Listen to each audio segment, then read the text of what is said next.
شام آ کے وہ بھنگن یا بھنگی اٹھا کے پیخانے ٹوکریوں میں سروں پہ رکھے، ہم نے تو دیکھے ہیں بہرحال اپنے علاقوں میں، اور لے جا کر کے پھینکتے ہیں وہ. کہا ہم ذات کے بھنگی ہیں، اس کا کام جو ہے پیخانہ اٹھا کے پھینکنا ہے. یہ نہ جانے کہاں سے بھولا بھٹک کے اتر فروشوں کے محلے میں آ گیا. اب اس کو تو پتہ ہی نہیں خوشبو کا، اس نے خوشبو سونگھی بے ہوش ہو گیا. تو کہا وہ چیز کیا تو نے سنگھائی؟ بولے وہ وہی گو کا ایک ٹکڑا تھا جو میں نے اس کی ناک پہ رکھا اور اس کا پچھلا بازی یاد دلایا، اس لیے جو ہے یہ ہوش میں آ گیا ہے نا. تو ان لوگوں کو ایسی ہی سمجھ آتی ہے. میں آپ کو بتاؤں تو وہ آدمی میں یہ عرضیہ کر رہا تھا، اس کو خوشبو کا پتہ نہیں تھا، تو وہ خوشبو نہیں جانتا تب بے ہوش ہو گیا. یہ امی بھی جو تھیں بھلے کتنی پرہیزگار، انہیں خوشبو صحابہ کی خوشبو سونگھی تھی ہیں؟ بھئی اگر آپ نے گلاب نہ سونگھا ہو اور کوئی پھول سونگ کے کہیں کہ جی ہمیں گلاب کی خوشبو آتی ہے تو وہ احمق ہی. یعنی آپ نے بیلے کے پھول سونگے اور آپ نے بھری مجلس میں کہا مثلا یہ پھول ہے، مثلا گلاب کا ہے، ہم نے سونگھا گلاب کا، ہم نے کہا چمیلی کی خوشبو آ رہی ہے، آپ ہمیں کیا کہو گے؟ کہ نہایت بیوقوف آدمی ہے. ابے یہ گلاب کا پھول ہے، تجھے چمیلی کی بو آ رہی ہے. کیوں؟ اس لیے کہ گلاب کا پھول خوشبو الگ ہوتی ہے، چمیلی کی الگ ہوتی ہے. ہمیں نہیں معلوم خوشبو کا، ہمیں کیا معلوم، اس لیے ہم نے چمیلی کا کہہ دیا. تو کیا امی بھی نے صحابہ کا خوشبو سونگھا تھا جو مولانا الیاس صاحب میں انہیں صحابی کی بو آ رہی تھی؟ کیسے پتا چلا انہیں کہ صحابہ کی خوشبو یہی تھی؟ لیکن دیکھیں عقیدت و محبت میں غلو کس طرح کیا جا رہا ہے. امی بھی بڑھا رہی ہیں. اور سنو، ہاں فرمایا کرتی تھی کہ اختر مجھے تجھ سے صحابہ کی خوشبو آتی ہے. کبھی پیٹھ پر محبت سے ہاتھ رکھ کر فرماتی کیا بات ہے کہ تیرے ساتھ مجھے صحابہ کی سی صورتیں چلتی پھرتی نظر آتی. اعوذ باللہ. یعنی امی بھی صرف اتنی بڑی ولیہ نہیں تھیں بلکہ صحابہ کو ان کے آگے پیچھے دیکھتی تھیں. بھئی کون سے صحابی کو دیکھتی تھیں؟ یہ بھی کلیئر کر دینا چاہیے تھا مولانا ندوی صاحب کو، ابوالحسن صاحب ندوی کو، ہے کہ نہیں؟ اور سوال یہ ہے کہ 1500 برس گزر گئے صحابہ کو انتقال کی، کس صحابی کو انہوں نے دیکھا تھا جو انہوں نے کہا صحابہ کی سی صورتیں تمہیں نظر آتی ہیں ہمیں؟ یہ کیا ہے؟ یہ کیا ناٹک ہو رہا ہے؟ یہ عقیدت و محبت کے اندر یعنی وہ غلو کیا جا رہا ہے. ایک شخص کی شخصیت کو اوپر دھیرے دھیرے اٹھایا جا رہا ہے. آپ کہو گے یہ تو خیر کوئی بات نہیں، آگے ابھی بہت، ان کو تو کہاں بٹھایا گیا میں ابھی بتاتا ہوں. تو صحابہ کی صورتیں چلتی پھرتی ان کے آگے پیچھے نظر آتی تھیں. صحابہ کی صورتیں چلتی پھرتی نظر آتی تھیں. یہ مولانا الیاس صاحب کی شان، تھوڑی سی شان ہے یہ مولانا الیاس صاحب کی. یہ ہمارے ابوالحسن ندوی صاحب کا بیان ہے. میں آپ کو بتاؤں کہ الیاس صاحب کی بات آئی ہے تو میں تو کچھ اور آپ کے سامنے رکھنا چاہ رہا تھا، لیکن جب مولانا الیاس صاحب کی بات آئی ہے تو لگے ہاتھوں ان کا بھی کچھ ذکر خیر سن لیں ان کی کتابوں کے اعتبار سے. اور اسی طرح سے میں تبلیغی نصاب کے اوپر بعد میں آؤں گا. پہلے ان کے جو بنانے والے ہیں جماعت کے، ان کے کچھ ایک دو واقعات میں آپ کو بتاتا ہوں کہ کس طرح سے یہ لوگ تھے. چنانچہ مولانا الیاس صاحب جو اس دور کے بانی ہیں، انہوں نے جو یہ واقعہ نقل کیا ہے نا، سنو ایک جگہ اور میں آپ کو بتاؤں کہ ہم نے نشان جلدی پڑھ کے لگائے ہے نا. ایک جگہ اور یہ کہتے ہیں کہ اب یہ خیر ابھی میں بعد میں، یہ مولانا الیاس صاحب ہی کا ذکر کر رہے ہیں. مولانا ندوی صاحب یہ انہی کے موضوع پہ کتاب ہے. کہہ رہے ہیں کہ مولانا فرماتے تھے کہ جب میں ذکر کرتا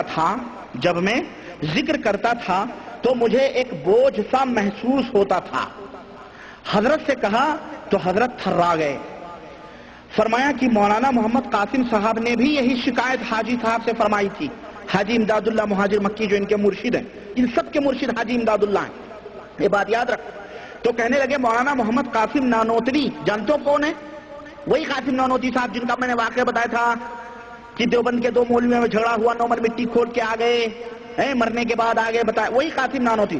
کہتے ہیں یہی شکایت حاجی امداد اللہ صاحب سے قاسم نانوتوی صاحب نے کی تھی. تو حاجی صاحب نے فرمایا تھا کہ اللہ آپ سے کوئی کام لے گا، اللہ آپ سے کوئی کام لے گا. لیکن یہ خیانت کیا ہے مولانا ابوالحسن ندوی نے. ابوالحسن ندوی صاحب نے پوری عبارت نہیں نقل کی ہے، ہاں بلکہ پوری عبارت کیا ہے معلوم ہے؟ پوری عبارت یہ ہے کہ مولانا نے کہا کہ یعنی جواب نقل کرنے میں ندوی صاحب نے خیانت کی ہے. پوری عبارت نہیں نقل کی کیونکہ اس میں پکڑ تھی، بچ گیا، یہ بچنا چاہتا ہے. لیکن میں بتاتا ہوں، اس کا پول تو میں کھولوں گا نا. پورا جواب کیا ہے؟ پورا جواب یہ ہے کہ انہوں نے، حضرت نے فرمایا کہ تم سے حق تعالی وہ کام لینا چاہتا ہے جو نبیوں سے لیا جاتا ہے. یہ ایک سیڑھی چڑھے ہیں نبوت کی ایک قریب ہیں سیڑھیوں کے. ابھی میں آپ کو بتاتا ہوں، پوری سیڑھی یہ چڑھے ہوئے ہیں نبوت کے. اور 3 شخصیتیں آتی ہیں اس کے اندر سر فہرست. مولانا الیاس صاحب کی 1، مولانا اشرف علی صاحب کی 2 اور مولانا قاسم نانوتوی کی 3 شخصیتوں کے بارے میں انہوں نے نبوت کے دعوے کیے ہیں. میں بھی بتاتا ہوں کس طرح سے انہوں نے نبوت کے اوپر قبضہ کیا ہے. اور انہی تینوں کی تعلیمات کو مولانا الیاس صاحب تبلیغی جماعت کے نام سے پوری دنیا میں پھیلانا چاہتے ہیں. آئیے میں آپ کو بتاتا ہوں. یہی مولانا الیاس صاحب ہیں. فرماتے ہیں ایک قدم اور آگے بڑھ کر کے، ابھی کچھ دن ہوا لکھنؤ کے مولانا مر گئے، وہ انتقال کر گئے. کیا نام تھا ان کا؟ الفرقان جو نکالتے تھے. حافظ صاحب معلوم ہے آپ کو؟ مولانا ان کی کتاب ہے، مولانا منظور نعمانی تھا. مولانا محمد منظور نعمانی بڑے جید عالم مانے جاتے ہیں. اور لکھنؤ کے ابھی کچھ دن پہلے ان کا انتقال ہوا ہے، گزشتہ سال غالباً. ان کی ایک کتاب ہے ملفوظات الیاس، پتلی سی کتاب ہے. وہ کتاب میرے پاس جدہ میں تھی لیکن یہاں نہیں ہے. بہرحال ملفوظات الیاس، اس کتاب کے صفحہ 51 صفحے پر مولانا الیاس صاحب لکھتے ہیں، یہ مولانا ملفوظات الیاس میں مولانا الیاس صاحب کے سلسلے میں لکھتے ہیں کہ آپ نے فرمایا، دیکھو کس طرح پیغمبرانہ منصب اور عہدے پر چھاپے مارے جاتے ہیں. سنو مولانا منظور صاحب نعمانی نے کس طرح سے چھاپا مارا ہے. کہتے ہیں کہ حضرت نے فرمایا، کون حضرت؟ یعنی مولانا الیاس صاحب نے جو تبلیغی جماعت کے بانی ہیں.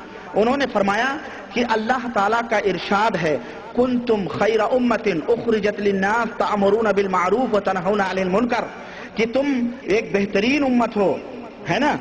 اس کا ترجمہ یہ ہے کہ تم ایک بہترین امت ہو، لوگوں کے لیے اس لیے نکالی گئی ہو تاکہ تم لوگوں کو بھلائی کا حکم دو اور برائیوں سے روکو. قرآن کا یہ ترجمہ ہے سیدھا سادہ. تو مولانا الیاس صاحب نے اس آیت کریمہ کو پڑھا اور کہا کہ اس آیت کریمہ کی تفسیر مجھے خواب میں القاء ہوئی ہے. یعنی میں نے اس آیت کریمہ کی تفسیر کہاں دیکھی ہے؟ خواب میں دیکھی ہے. اور وہ القاء کیا ہوئی ہے خواب میں سنو اور ایمان کو آواز دو اپنے. اور میں پوچھنا چاہتا ہوں میرے بھائیوں، سوچو ذرا کیا دعویٰ ہو رہا ہے.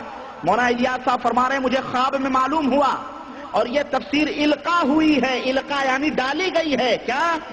کہ تم مثل انبیاء علیہم السلام کے لوگوں کے واسطے ظاہر کیے گئے ہو. نعوذ باللہ. اب پتا چلا کہ یہ آیت کریمہ ہمارے تمہارے نبی کی امت کے بارے میں نہیں، بلکہ یہ آیت کریمہ خاص مولانا الیاس صاحب کے بارے میں نازل ہوئی ہے.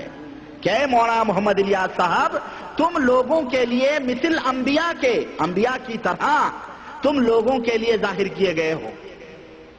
استغفر اللہ.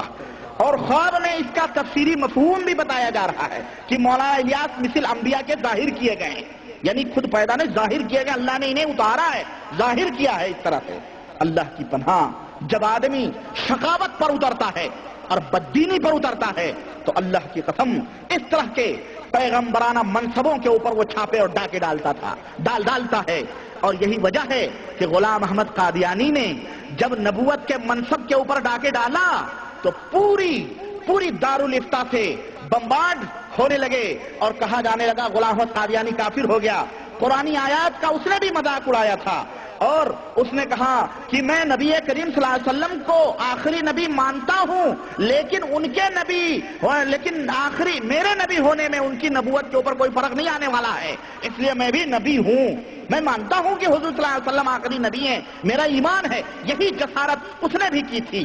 تو اس کے اوپر تو کفر کے فتوے لگ گئے ہیں، بمبارڈ دارالفتہ سے ہونے لگے، قادیانی کافر. ہمارے پاکستان میں بعض خطیب اور مقرر معذرت کے ساتھ ایسے ہیں کہ باقاعدے جناب علی جلسوں میں رٹی لگواتے ہیں پبلک